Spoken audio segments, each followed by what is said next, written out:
The next logical question that normally comes up after people start to see that their cash can get superpowers once it enters into the cash value of a life insurance policy, they ask, well, how does the life insurance company have the ability to offer a guaranteed rate of return to us? How are they doing that?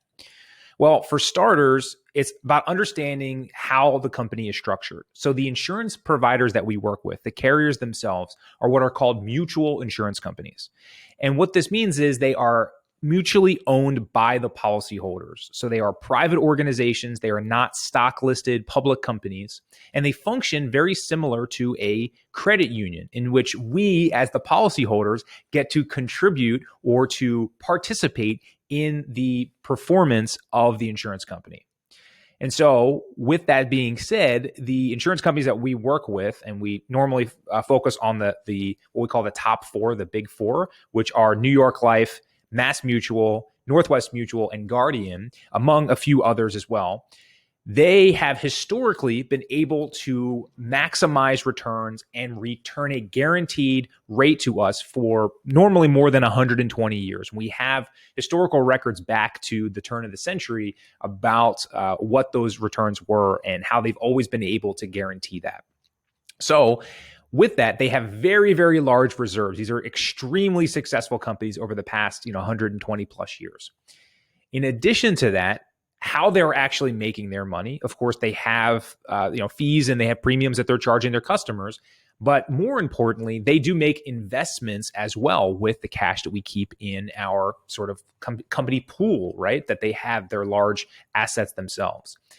Now, again, similar to the banks, they have to make very strategic, very safe investments. And those investments are normally in very long held buy and hold agreements like commercial real estate, things like apartment complexes, very, very high end, where they are getting 10 and 20-year leases. So there's a sort of a guarantee and lock in that. Now, how they actually return that guaranteed rate to us comes in two different forms: dividends and interest. So interest gets built up on our cash value, where the insurance company on an annual basis pays us a guaranteed minimum compounding rate of return on our cash value. Now, in the years 2020, heading into 2021, that guaranteed rate was 4%. That is the floor, or the minimum guarantee that they will provide annually on any cash value that sits inside a policy. Now, on top of that, there's something called a dividend, and the dividend is a non-guaranteed rate, although the companies that we work with, especially those big four, have consistently returned a dividend more than 100 plus years in a row consecutively, meaning that above and beyond that 4%, they also return a dividend. Now, that dividend will change a bit depending on the year and the performance of the company. On average, it's between 1% and 2%. So you have the 4% floor that you're guaranteed on your cash and a 1% to 2% floating non-guaranteed rate or dividend that would also be paid on top. So on average, that functions to about 5% to 6% total, which is what the growth would be on your account.